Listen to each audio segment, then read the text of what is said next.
Olá pessoal, tudo bem? Professor Pietro então na área, como a gente havia combinado. Então, a partir de hoje nós vamos começar então uma série de videoaulas para que vocês possam então manter o foco absoluto então durante esse período tão delicado que nós estamos vivendo, né, desse coronavírus, enfim, em que todos vocês aí concurseiros, todos vocês que estão estudando aí, se preparando para um concurso público, que aliás é a vida de vocês, né? Então, com o objetivo de não deixar vocês parados, e também a gente sabe que às vezes a gente não consegue estudar sem que alguém esteja nos cobrando, nos puxando para a gente poder fazer isso, né? Para a gente organizar nosso estudo. Então, o objetivo desses vídeos, justamente que começam hoje, é esse. É para que a gente possa então debater, discutir, por isso marca o seu amigo, marca o seu colega, a sua colega, enfim, ative aí todas as notificações para que você então fique por dentro de todas as atualizações que nós vamos fazer. E nosso objetivo, então, é exatamente esse, é dar a vocês todo um instrumental, toda uma organizacidade, para que vocês não fiquem perdidos. Eu me lembro quando eu fazia concurso, né, parece que a gente precisa fazer um curso, a gente precisa ter alguém para ficar nos cobrando alguma coisa, né, pode ser o pai, a mãe, enfim, né, a avó do Badanha, quem quer que seja, mas alguém tem que nos cobrar alguma coisa, porque senão a gente acaba, né, sempre digamos, relaxando um pouco, ainda mais agora que a gente está com bastante tempo. Vocês já perceberam isso? Quanto mais tempo livre, quanto mais tempo disponível a gente tem, mais a gente acaba relaxando e menos a gente aproveita. A pessoa, geralmente, quando ela não tem tempo para fazer as coisas, aí sim que ela se organiza de uma maneira irretocável e aí sim ela consegue vencer, certo? Como nós temos muitos conteúdos para ver, nós vamos abordar temas aí de direito penal, para quem já me conhece, então, né, de direito processual penal, também de direito da criança e do adolescente, um tema extremamente importante que eu sou particularmente apaixonado, os direitos dos idosos e também das pessoas com deficiência. E claro, vocês vão ficar sempre sugerindo temas no Instagram ou no meu canal do YouTube, certo? Por isso que eu disse, avisem os amigos todos de vocês, porque o objetivo aqui é simplesmente ajudá-los a vocês terem um ritmo, porque o meu objetivo então é que todos os dias, né, nós tenhamos então, aí eu mais ou menos calculei para que não fique algo maçante, uma meia hora mais ou menos, talvez um pouco mais, um dia um pouco menos, mas para que a gente possa efetivamente então levar até vocês um conteúdo de maneira concatenada e de maneira com que vocês possam, né, interagir e que vocês possam sempre fazer perguntas. Vocês têm aí, claro, o canal e vocês têm também o meu endereço no Instagram, né, @prof.pietrokidikmojr, e vocês me mandem perguntas, enfim, né, o que vocês quiserem, e nós vamos aí então estar caminhando ao lado de vocês, ajudando aí nessa quarentena, né? Então, aliás, é um momento bastante atípico para todos nós, então a gente vai unir o útil ao agradável, a gente vai conversar, a gente vai fazer bastante, né, bastante abordagens de matérias que são aquelas que são, né, as mais importantes da prova, e sempre ao final de um tema eu vou trazer questões e nós vamos fazer então, né, em conjunto, para que vocês então peguem a questão prática, que é a mais importante, ok? Bom, pelas sugestões que vocês deram no Instagram, né, todo mundo quer falar de pacote anticrime, né? Agora, claro, com todo respeito, né, falar de pacote anticrime, a Lei 13.964 de 2019, no âmbito do direito penal, é bem fácil, é bem tranquilo, né? Comparativamente ao direito processual penal. Haja vista aí todas as discussões que nós estamos travando, que nós estamos aí já, quer dizer, é uma lei que nem nasceu e já morreu, né? Porque do ponto de vista do processo penal, nós tivemos aí várias, enfim, questões, várias inovações, como, por exemplo, né, vamos pegar aquele tão batido, né, Instituto do Juiz de Garantias. Eu sempre digo, pergunto, né, quem tem medo do juiz de garantias, né? Então, não se assustem, eu sou promotor de justiça, mas eu não tenho medo do juiz de garantias. Aliás, antes mesmo de isso estar em vigor, que depois acabou nem estando, né, pelo canetaço do ministro Luiz Fux, eu já dizia baseado no livro do professor Mauro Fonseca Andrade, meu grande colega processualista, enfim, né, colega de Ministério Público, amigo e pessoa a quem eu admiro muito, né? Então já trazia todas essas questões do juiz de garantias e, claro, né, nós sabemos que o Brasil ele sempre tem a mania de começar, de sempre inverter, de sempre trocar aquilo que ele costuma, né, trazer do direito estrangeiro, do direito alienígena, então por isso que as coisas não dão certo. Mas eu pregava já desde o ano passado, no início do ano passado, 2019, certo? Quando então ministrei sozinho um curso de Direito Processual Penal aqui em Porto Alegre. E essa introdução é importante, certo, galera? Só para a gente poder se situar, não pensem que isso aqui é perda de tempo, tá? Mas eu já falava o quê? É um imperativo categórico que a gente objetivamente torne o inquérito policial um instrumento efetivo, um instrumento forte e um instrumento hábil, apto a servir de embasamento não somente para o oferecimento da denúncia, para o oferecimento da ação penal. Por isso que nós temos os chamados, como diz o artigo 155 do Código de Processo Penal, elementos informativos, não é isso? Tanto que jamais poderão ser utilizados se não forem, mais uma vez, falados, trazidos durante a fase judicial, porque, segundo aí o conceito escorreito da professora Ada Pellegrini Grinover, o que é prova? Prova é tudo aquilo que nós produzimos perante um terceiro imparcial, no caso o juiz, obviamente. Então, o que acontece, né? Eu, na aula, costumava dizer agora, já quando nós tínhamos o pacote, mas não tínhamos, né? Até o meu também grande colega, vizinho aqui, que eu gosto muito, o professor Norberto Avena, ele, imagina, isso é uma coisa surreal, em qualquer país do mundo, no Brasil acontece. Ou seja, você faz um livro e você faz um livro com duas, na verdade, edições, né? Porque uma edição que, se a qualquer momento cai, essa vedação, essa derrubada, caiu derrubando, derrubou caindo, enfim, o juiz de garantias, né? E caso, né, ele volte, caso ele não volte tão cedo, mas a aposta é que, obviamente, ele vai voltar, certo? Até porque a maioria do Supremo Tribunal Federal já se posicionou de que é a favor, né, do juiz de garantias. Mas seguindo nesse meu raciocínio, o que para mim sempre representou isso de maneira bastante simbólica? Na verdade, o juiz de garantias, claro, desde que fossem seguidas algumas regras que na verdade não apareceram no pacote anticrime, nada mais seria do que, entre muitas aspas, com todo respeito, uma babá do delegado, no sentido de fiscalização daqueles atos, mas aí que tem a questão mais importante, né?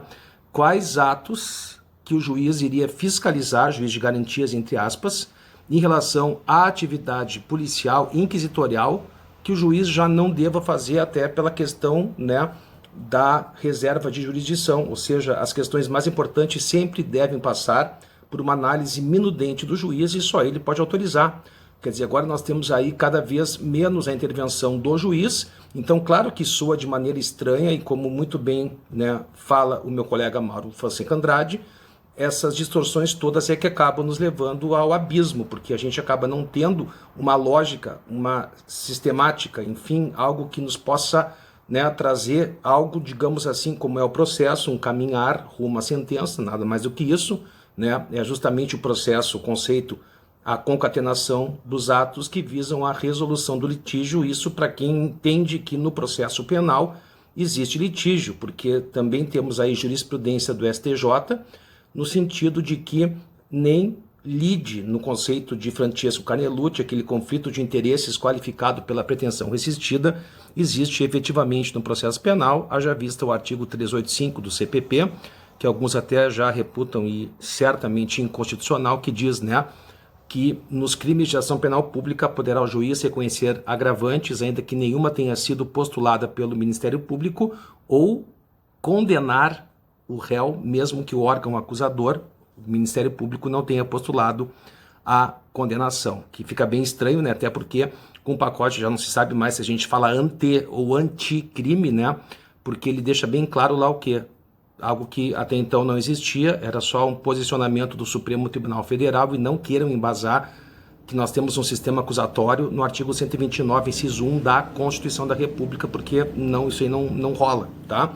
Mas na abertura já, né, do Código de Processo Penal, já com o pacote anticrime, está escrito ali que, né, se adota um sistema acusatório. Só que a gente tem muita coisa para falar, né? Eu me lembro que a primeira aula que eu dei a respeito disso, já com as inovações, eu me lembro que eu não dormi aquela noite porque foi tão pesada a aula, e depois os alunos na outra aula disseram: "Bah, professor, foi uma coisa tão pesada, foi uma coisa tão profunda, porque nós acabamos debatendo coisas que são bastante contraditórias e a gente precisa, né, engolir esse tipo de coisa, até porque nós temos uma prova aí pela frente." Só que no Rio Grande do Sul hoje, claro que foi um e outro, né, foram adiados em virtude dessa pandemia, mas nós tínhamos aí agora para o final do mês já marcada a prova para juiz de direito, e no início do mês de abril a prova para promotor de justiça aqui do Rio Grande do Sul, fora todos os demais concursos aí que também, né, foram suspensos por conta da preservação da vida, que é logicamente mais importante.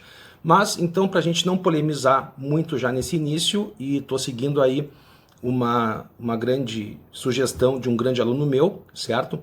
E ele disse: professor, começa abordando prescrição penal, porque, né, tu é o rei da prescrição. Tu é uma pessoa que consegue explicar a prescrição penal de uma maneira simples, de uma maneira bastante profunda ao mesmo tempo, mas que permite com que a gente entenda. Então, eu vou unir o útil ao agradável. Quer dizer, eu vou começar abordando o tema prescrição penal e, claro, à luz das modificações operadas pelo pacote anticrime e que, não são tão simples como possam parecer essas modificações, certo?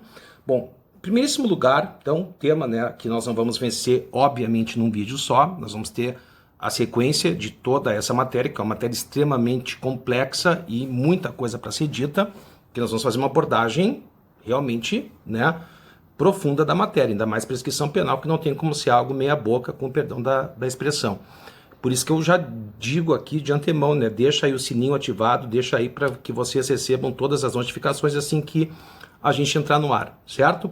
Bom, vamos lá então. Prescrição penal. A prescrição penal, galera, ela vem prevista no artigo 107, inciso 4 do Código Penal, ali se encoxando, como eu costumo brincar em aula, né, do ladinho da perempção e da decadência. E como nós sabemos, o artigo 107 do Código Penal, ele traz de maneira exemplificativa, existem muitas outras causas extintivas da punibilidade fora do artigo 107 do Código Penal, mas as principais estão ali. Então, ela é uma causa de extinção da punibilidade que, na verdade, que estalo, e ela, na verdade, então, como o nome já diz, né, ela impede o Estado de impor uma pena ou de fazer com que o Estado execute a pena que foi estabelecida, que foi fixada na sentença. E é por isso que nós temos, não só em relação à prescrição, mas em relação a todas as causas extintivas da punibilidade, aquelas que ocorrem, algumas podem ocorrer, né, tanto antes como depois da sentença penal condenatória transitada em julgado. Algumas somente antes, algumas somente depois, como, por exemplo, a renúncia ao direito de queixa, a decadência, por óbvio, são causas extintivas da punibilidade que somente podem acontecer antes, aliás, do próprio início da ação penal, mas, portanto, né, obviamente, antes de se proferir, de se prolatar uma sentença penal condenatória transitada em julgado. Agora, se nós formos pegar ali no artigo 107, inciso 2, por exemplo, o indulto, o que é o indulto? O indulto é, né, vamos dizer que isso aqui seja aquela garrafinha de cidra, né? Então é a cidra e o chocotone que a criatura recebe, porque geralmente o indulto é natalino. Então o indulto, ele só tem lugar após o trânsito em julgado de uma sentença penal condenatória, certo?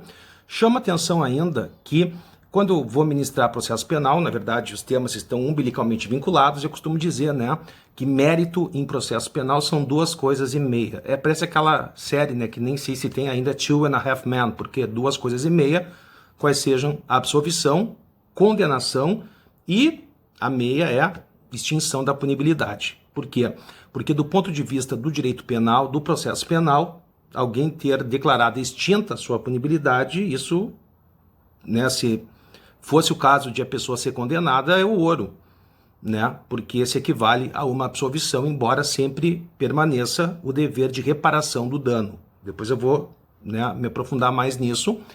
Então, tanto é verdade que o artigo 397 do Código de Processo Penal, lembram? Julgamento antecipado da lide, vulga absolvição sumária, traz lá no seu inciso 4 o que é? Vamos ler primeiro todo o artigo, tá? Diz assim, né? Após o juiz ter dado cumprimento ao disposto no artigo 396 e 396-A do Código de Processo Penal, deverá absolver o réu sumariamente desde que reconheça, inciso 1, manifesta a causa de exclusão da ilicitude. Inciso 2, manifesta a causa de exclusão da culpabilidade, vírgula, salvo tararaquice, salvo a inimputabilidade. Imagina impor uma medida de segurança, o cara vai ficar lá para sempre sem poder produzir prova, porque a absolvição sumária dentro do procedimento comum ordinário, por exemplo, se dá em momento anterior à produção de prova, certo? Inciso 3, quando o fato evidentemente não constitui infração penal. São os casos flagrantes de atipicidade, e olha aí, ó, o título é a absolvição. Mas lá no inciso 4 está escrito que quando o juiz reconhecer causa extintiva da punibilidade. Então, o próprio legislador, ele nos traz a ideia de que toda e qualquer causa extintiva da punibilidade, ela é, enfim, se equivale a uma absolvição, ok? Logo, nós temos que pensar nesse prisma quando a gente procura interpretar, então, a prescrição penal, que é uma, logicamente, como eu já disse, causa extintiva da punibilidade. Então, sempre a prescrição penal, como todas as demais causas que extinguem a punibilidade, deverão ser todas elas regidas, então, pelas normas de direito penal.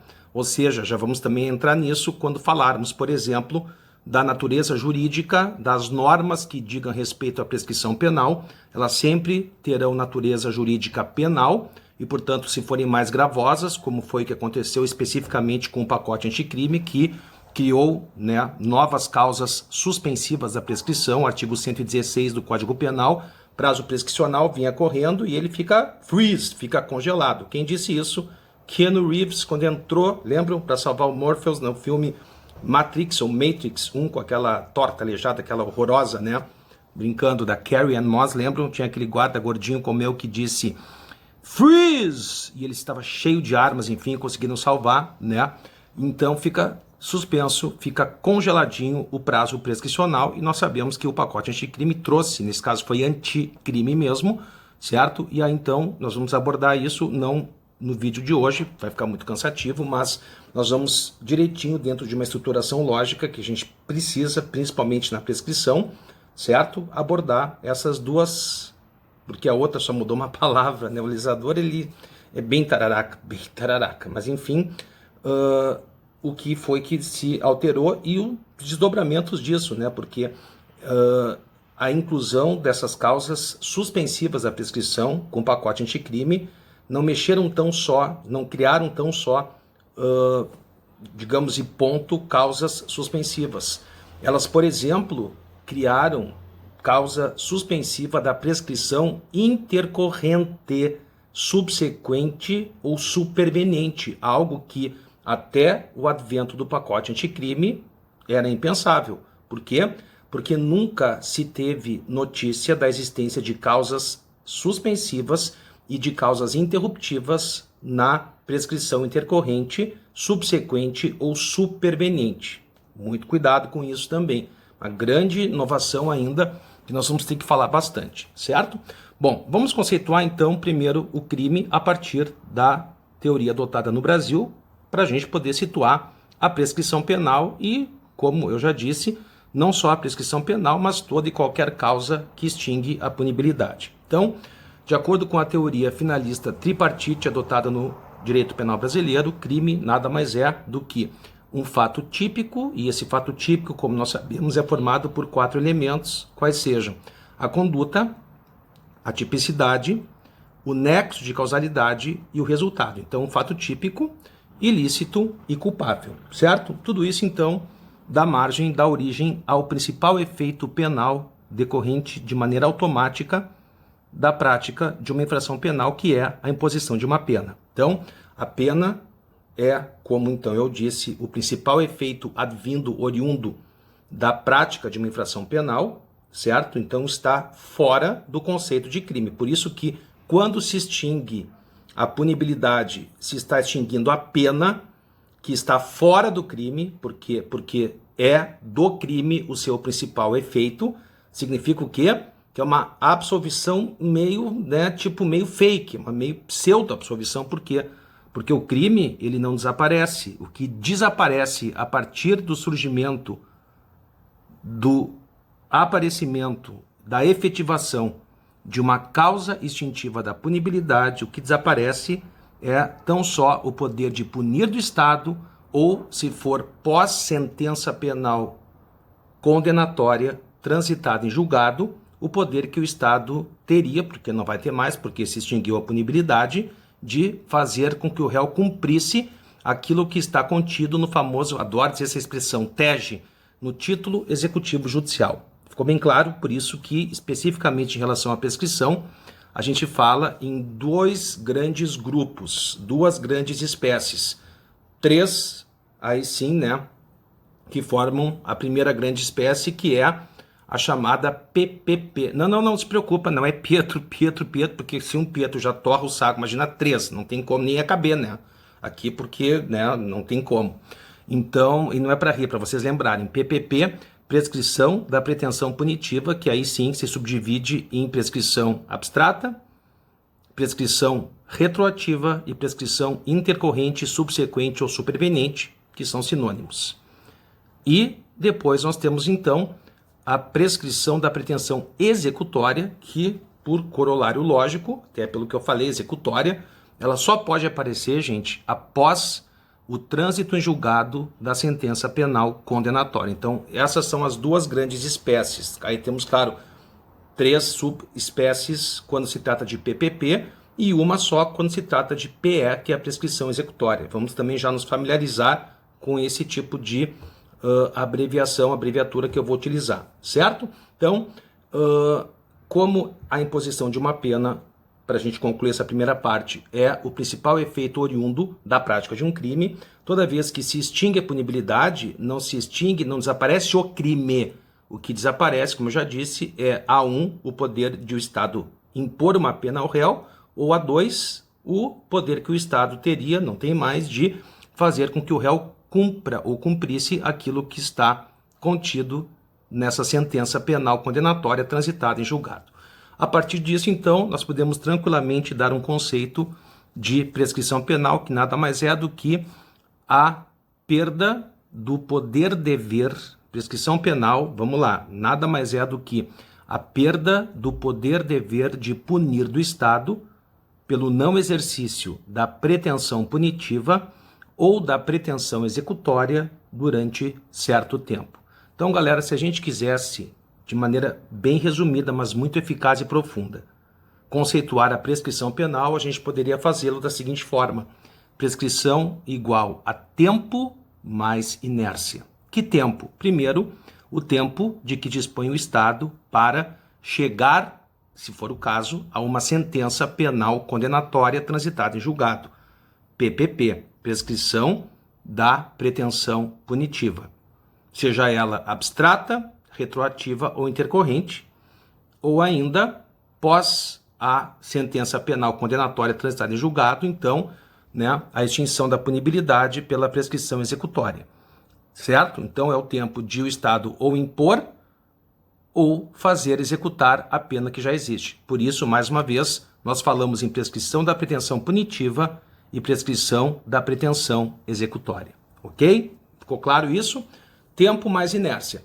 Lembrando que a única espécie de prescrição, certo? A única espécie de prescrição que leva em conta a pior pena possível de ser aplicada ao réu, que é a pena máxima combinada em abstrato, em caso de majorantes, por exemplo, ou minorantes, né, em percentuais variáveis. Numa majorante, sempre vamos utilizar aquele percentual que mais aumente. Numa minorante variável, o percentual que menos diminua, certo? Qualificadoras também são levadas em conta, muito cuidado. Então, é a prescrição em abstrato. O nome já diz, né? A pena máxima combinada em abstrato é o que nós levamos em conta, certo? E depois fica bem tranquilo, por quê? Porque todas as outras três espécies de prescrição legalmente previstas, eu obviamente não estou falando aqui, porque nem há previsão legal, mas muita gente usa, né, a prescrição Thundercat ou mandinal ou prescrição virtual pela pena projetada, que também a gente vai falar na nossa próxima aula, certo? E então, tirando a PA, em que se leva em conta a pena máxima combinada em abstrato, a prescrição da pretensão punitiva retroativamente operada pela pena em concreto, a vulgarmente conhecida prescrição retroativa, a prescrição intercorrente, subsequente ou superveniente e também executória. Então, todas as outras, são 4, tá? são, enfim, baseadas sempre na pena justa. E muito cuidado, hein, galera? O que é pena justa? Pena justa é aquilo que está exatamente escrito no artigo 110, parágrafo 1º do Código Penal, que com a lei 12.234 de maio de 2010, ela, na verdade, fez revogar o parágrafo 2º, outrora existente no artigo 110, mas que não acabou totalmente com a prescrição retroativa, somente com parte dela. Então, por isso que o artigo 110, parágrafo 1º, o parágrafo 2º foi revogado, abarca, é a base legal, tanto da prescrição retroativa como da prescrição intercorrente, subsequente ou superveniente. O que diz lá? Diz assim: a prescrição, depois de transitada em julgado a sentença penal condenatória para a acusação, ou depois de improvido seu recurso, regula-se pela pena aplicada. Ponto.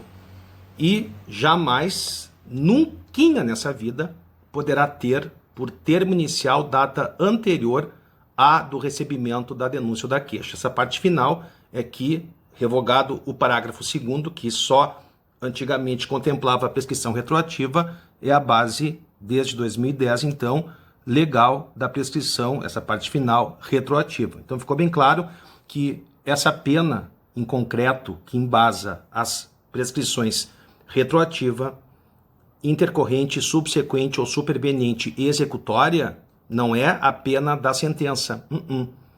É uma pena que se torna, entre aspas, imutável para a acusação. Regra: enquanto a pena puder ser aumentada, majorada, piorada, portanto, contra o réu, jamais será possível o reconhecimento da prescrição retroativa, intercorrente e, bom, executória, óbvio, porque a prescrição executória, ela parte da premissa de que para ambas as partes, acusação e defesa, já tenha havido o trânsito em julgado da sentença penal condenatória, certo?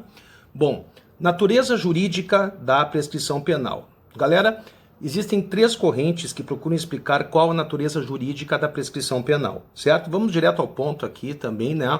Senão a nossa quarentena vai ficar uma coisa assim, vamos ficar deitado na quarentena e vamos esquecer esse vídeo. Vamos direto ao ponto. Galera, seja qual for a prova que vocês forem fazer, a posição que prevalece, mas assim de longe no Brasil, é uma só. A prescrição penal, ela tem natureza jurídica de direito penal, de direito material. E por quê? Não é só porque, como diz o mestre Damásio de Jesus, ela está prevista no artigo 107 do Código Penal, ou ela extingue o poder de punir do Estado. Isso todas as causas extintivas à punibilidade fazem, e não é por isso, e aliás nem todas elas têm uma natureza puramente material, de direito penal. Então cuidado, certo? O que é que particulariza e torna realmente única a prescrição penal como tendo natureza jurídica penal? Vamos lá.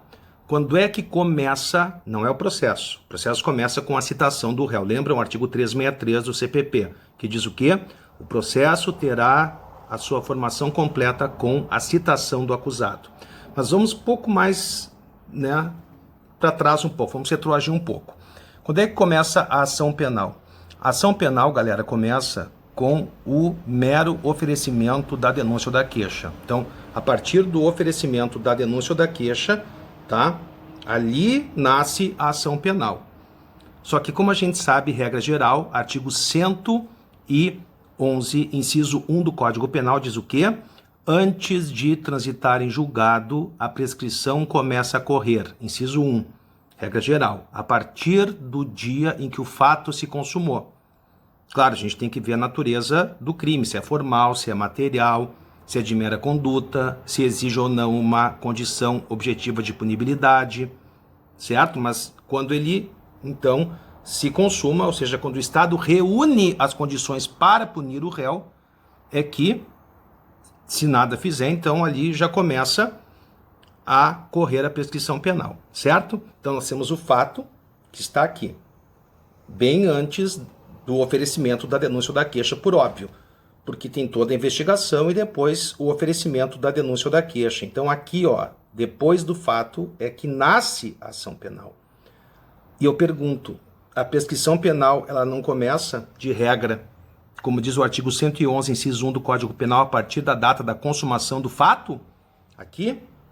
E aqui na consumação do fato, nós já temos a ação penal? Claro que não, porque a ação penal ela só vai ter início com o oferecimento da denúncia ou da queixa.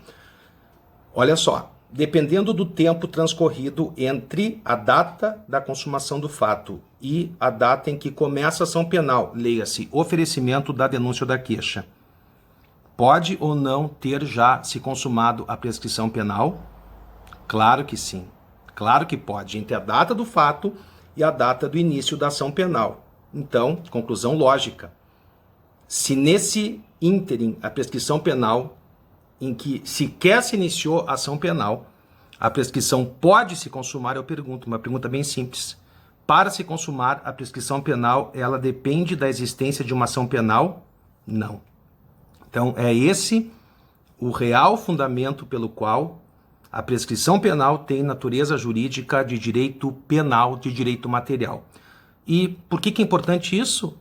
Muito importante. Primeiro, a aplicabilidade das normas prescricionais. Pois é, em maio de 2010, nós tivemos a edição da Lei 12.234 de 2010, que fez duas coisas que, como se diz, o aluno diz, prof, tá piorante.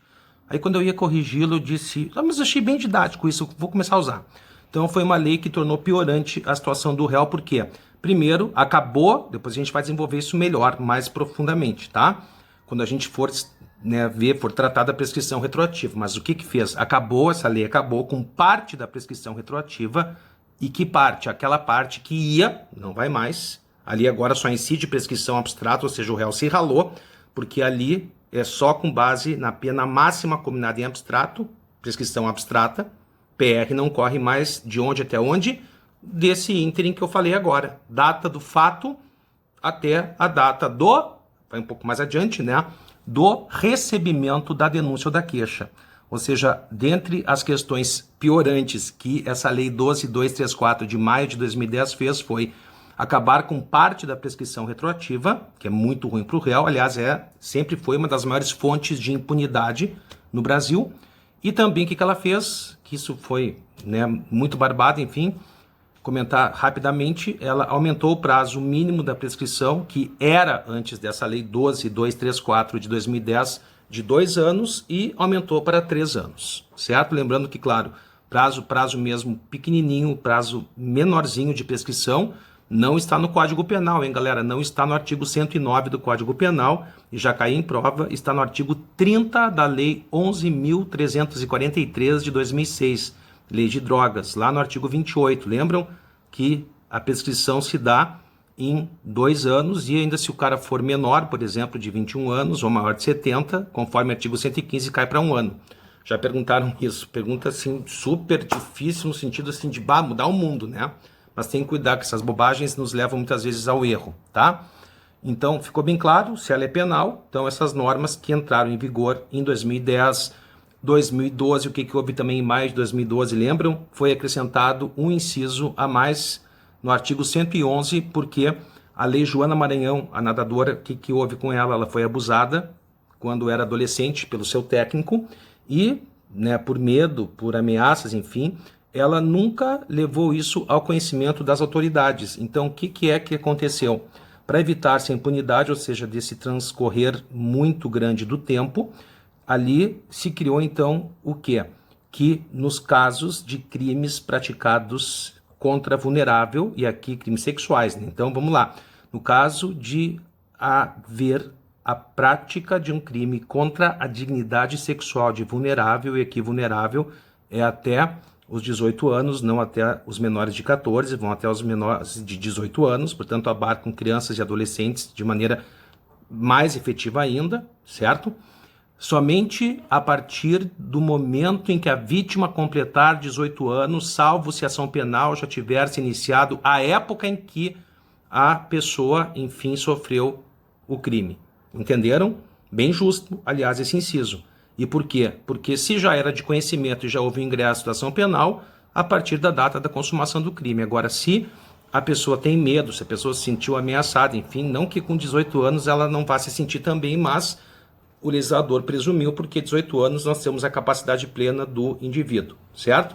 É também, portanto, uma norma irretroativa, como também são essas duas novas, porque a outra só mudou o nome, né, de estrangeiro para exterior, enfim, mas a gente vai abordar isso na próxima aula. Já estamos aí com 35 minutos de vídeo, não quero cansá-los, mas essa introdução foi muito importante, para até que vocês tenham uma ideia do que nós vamos desenvolver aqui. Vocês vão ver, talvez se assustem um pouco para quem ainda não me conhece, mas à medida em que a gente for avançar nos temas, vocês vão ver que as coisas vão ficar mais fácil e vocês vão começar, digamos, a, né, interagir mais comigo, e vai ficar muito legal todo esse nosso diálogo aqui de todas as noites, certo?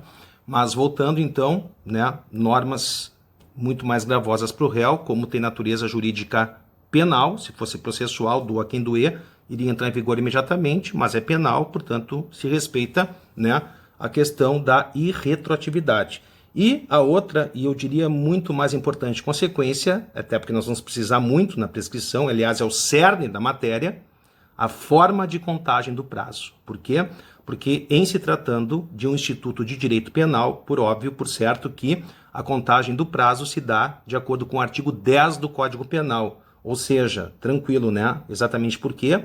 Porque prazos penais, primeiro, eles não têm qualquer tipo de interesse, não há relevância alguma se o primeiro ou último dia do prazo penal ou de um prazo penal for ou não for um dia útil, não interessa. Não é que nem no prazo processual penal, não processo civil, não confundam, tá? Em que o primeiro e o último dia, né, sempre devem ser dias úteis, se não se prorroga até o primeiro dia útil subsequente. Súmula, ou melhor, súmulas 310 e 710, ambas do Supremo Tribunal Federal, certo?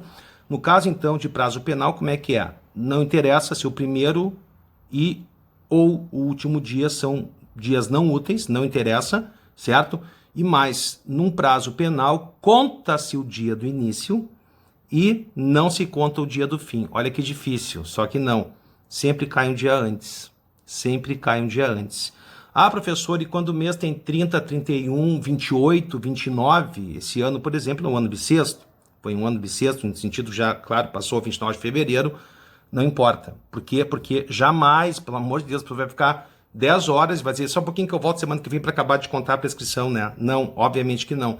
Então, é sempre como é a técnica para a contagem do prazo prescricional, é o espaço entre duas datas idênticas, retirando-se o dia do fim. Hoje, por exemplo, são 24 de março de 2020. Se eu quiser calcular um prazo de 4 anos de prescrição, o ano 2020. Não, eu vou contar, porque aquela pessoa, eu não vou na prova ficar contando no dedo, porque o colega pode ver. Cara, grande merda, desculpa, né? Grande porcaria, o cara tá vendo. O que importa é que você vai contar e não vai, porque eu matemática eu sou péssimo. Então, 20, 21, 22, 23, 24, 2024, março, e um dia imediatamente anterior.